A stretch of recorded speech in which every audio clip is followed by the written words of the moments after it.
ಇದು ಅನಾಮಿಕ ದೂರುದಾರ ಮಾಡಿರುವ ಆರೋಪ ಆಯಿತು. ಇನ್ನೊಂದು ಕಡೆ ದೇವಸ್ಥಾನದ ಪರವಾಗಿರುವವರು ಇನ್ನೊಂದು ಕತೆ ಹೇಳ್ತಾರೆ. ಕೇಶವ ಗೌಡ ಮಾತಾಡಿದ್ರು ಇವತ್ತು. ಧರ್ಮಸ್ಥಳ ಗ್ರಾಮ ಪಂಚಾಯಿತಿಯ ಮಾಜಿ ಅಧ್ಯಕ್ಷರು. ಈತ ಕೆಲಸ ಬಿಟ್ಟು ಓಡಿ ಹೋದದ್ದಲ್ಲ, ಈತನ ಮೇಲೆ ಕಳ್ಳತನದ ಆರೋಪ ಬಂದ ಕಾರಣಕ್ಕಾಗಿ ಈತನನ್ನು ವಜಾ ಮಾಡಲಾಯಿತು. ಕೆಲಸದಿಂದ ಕಟ್ಟ ಕಡೆಯ ರೂಪಾಯಿಯನ್ನು ಸೆಟ್ಲ್ ಮಾಡಿ ಈತನನ್ನು ಕೆಲಸದಿಂದ ತೆಗೆದು ಹಾಕಲಾಯಿತು ಅಂತ. ಕಳ್ಳತನದ ಆರೋಪ ಬಂದಿದ್ದಕ್ಕೆ ಈತನನ್ನು ತೆಗೆದು ಹಾಕಲಾಯಿತು. ಅದರ ಜೊತೆಗೆ ಧರ್ಮಸ್ಥಳದಲ್ಲಿ ದೊರೆಯುತ್ತಿದ್ದ ಶವಗಳ ಅಂತ್ಯ ಸಂಸ್ಕಾರದಲ್ಲಿ ಈತನ ಸಹಾಯ ಪಡೆಯಲಾಗ್ತಾ ಇತ್ತು. ಇದು ಕೇಶವಗೌಡರ ಆರೋಪ. ದೇವಸ್ಥಾನದ ಪರವಾದ ವಾದ ಇದು. ಅನಾಥ ಶವಗಳು ಸಿಕ್ಕಾಗ ಪೊಲೀಸರಿಗೆ ಮಾಹಿತಿ ಕೊಡಲಾಗ್ತಾ ಇತ್ತು. ಪೊಲೀಸರು ಬಂದು ಪೋಸ್ಟ್ ಮಾರ್ಟಮ್ ಮಾಡಿಸಿ ವಾರಸುದಾರರ ಪತ್ತೆಗೆ ನೋಟಿಸ್ ಹೊರಡಿಸ್ತಾ ಇದ್ರು. ನಿಗದಿತ ಅವಧಿಯ ತನಕ ಅದನ್ನು ಮಾರ್ಚುರಿಯಲ್ಲಿ ಆ ಶವಗಳನ್ನು ಇಡಲಾಗ್ತಾ ಇತ್ತು. ವಾರಸುದಾರರು ಯಾರೂ ಬರದೇ ಹೋದಾಗ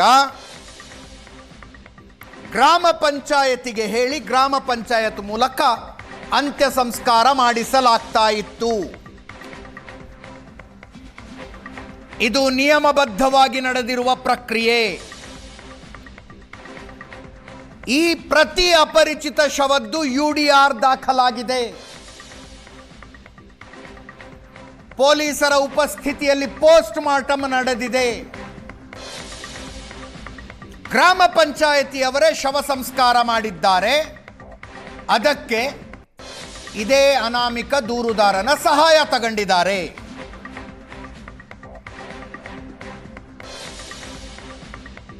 ಈಗ ಇವನೇ ಬಂದು ಇವು ನನ್ನಿಂದ ಒತ್ತಾಯಪೂರ್ವಕವಾಗಿ ಹೂಳಿಸಲಾಗಿರುವ ಶವಗಳು ಅಂತ ಇದ್ದಾನೆ ಅನ್ನುವ ಆರೋಪ ಧರ್ಮಸ್ಥಳ ಗ್ರಾಮ ಪಂಚಾಯತಿಯ ಮಾಜಿ ಅಧ್ಯಕ್ಷ ಕೇಶವಗೌಡರು. ಈಗ ಪ್ರಶ್ನೆ ಇರೋದದೇ, ಆ ಶವಗಳನ್ನು ಕದ್ದು ಮುಚ್ಚಿ ಹೂಳಿಸಲಾಗಿದೆಯಾ ಅಥವಾ ಎಲ್ಲ ಪ್ರಕ್ರಿಯೆ ಮುಗಿಸಿ ಶವ ಸಂಸ್ಕಾರ ಮಾಡಿಸಲಾಗಿದೆಯಾ?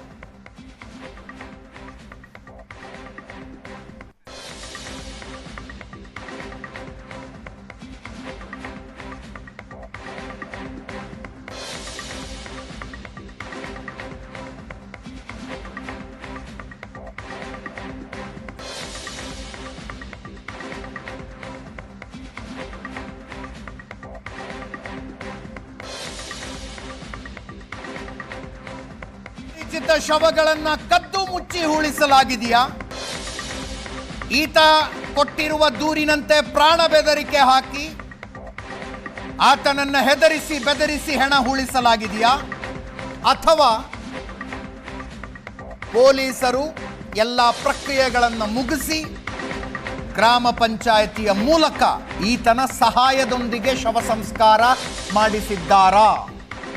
ಈಗ ಇರುವ ಪ್ರಶ್ನೆ ಅದು. ಒಂದು ಮಹತ್ವದ ದಾಖಲೆ ಸಿಕ್ಕಿದೆ ಏಷ್ಯಾನೆಟ್ ಸುವರ್ಣ ನ್ಯೂಸ್ಗೆ. ಧರ್ಮಸ್ಥಳದಲ್ಲಿ ನೂರಾರು ಶವಗಳನ್ನು ಹೂತಿಟ್ಟಿರುವ ಆರೋಪಕ್ಕೆ ಟ್ವಿಸ್ಟ್ ಕೊಡಬಲ್ಲಂಥ ಮಹತ್ವದ ದಾಖಲೆಯೊಂದು ಏಷ್ಯಾನೆಟ್ ಸುವರ್ಣ ನ್ಯೂಸ್ಗೆ ಸಿಕ್ಕಿದೆ.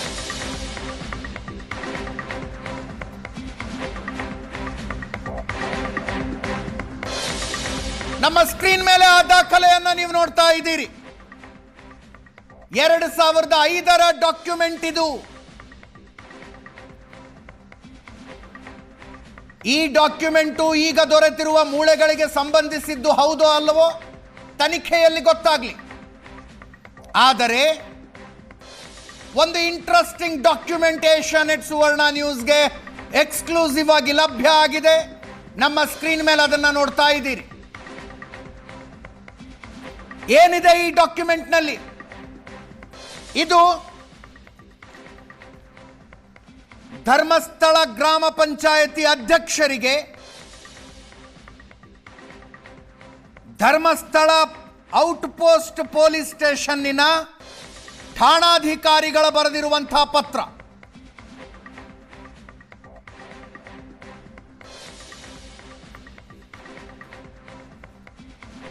2005 ಇಸ್ವಿ ಜೂನ್ 4ನೇ ತಾರೀಕು 2005 ಇಸ್ವಿ ಜೂನ್ 14ನೇ ತಾರೀಕು ಸ್ನಾನಘಟ್ಟದ ಹತ್ರ ಒಂದು ಅಪರಿಚಿತ ಶವ ಸಿಗುತ್ತೆ. ನೇತ್ರಾವತಿ ಸ್ನಾನಘಟ್ಟದ ಹತ್ರ ಅಪರಿಚಿತ ಶವ ಸಿಗುತ್ತೆ. ಇಲ್ಲೊಂದು ಅಪರಿಚಿತ ಶವ ಇದೆ ಅಂತ ಪೊಲೀಸರಿಗೆ ಒಬ್ಬ ವ್ಯಕ್ತಿ ಬಂದು ಮಾಹಿತಿ ಕೊಡ್ತಾನೆ. ಅದೇ ವ್ಯಕ್ತಿ ಈಗ ಅಪರಿಚಿತ ದೂರುದಾರ. ಆತನ ಹೆಸರು ಈ ಲೆಟರ್ನಲ್ಲಿದೆ, ಈ ಪತ್ರದಲ್ಲಿ ಆತನ ಹೆಸರಿದೆ. ಆದರೆ ವಿಟ್ನೆಸ್ ಪ್ರೊಟೆಕ್ಷನ್ ಆಕ್ಟ್ ಪ್ರಕಾರ ಅದನ್ನ ನಾವು ನಿಮಗೆ ತೋರಿಸ್ತಾ ಇಲ್ಲ, ಬ್ಲರ್ ಮಾಡಿದ್ದೀವಿ. ಪೊಲೀಸರಿಗೆ ಬಂದು ಮಾಹಿತಿ ಕೊಟ್ಟವರು ಯಾರು? ಆತನ ಹೆಸರಿದೆ. ಅದೇ ವ್ಯಕ್ತಿ ಬಂದು ಈಗ ಅಪರಿಚಿತ ದೂರುದಾರ ಅಂತ ಮುಖಕ್ಕೆ ಬಟ್ಟೆ ಕಟ್ಕೊಂಡು ಸಮಾಜದ ಎದುರು ನಿಂತಿರುವಂಥದ್ದು. ಇದೇ ವ್ಯಕ್ತಿ ಬಂದು ಕೊಟ್ಟಿರುವಂಥ ದೂರಿನ ಆಧಾರದ ಮೇಲೆ ಬೆಳ್ತಂಗಡಿ ಪೊಲೀಸ್ ಠಾಣೆಯ ವ್ಯಾಪ್ತಿಯ ಧರ್ಮಸ್ಥಳ ಔಟ್ಪೋಸ್ಟ್ನಲ್ಲಿ ಒಂದು UDR ರಿಜಿಸ್ಟರ್ ಆಗುತ್ತೆ. 174 CRPC ಪ್ರಕಾರ 37/2005 UDR ರಿಜಿಸ್ಟರ್ ಆಗುತ್ತೆ ಧರ್ಮಸ್ಥಳ ಔಟ್ಪೋಸ್ಟ್ನಲ್ಲಿ.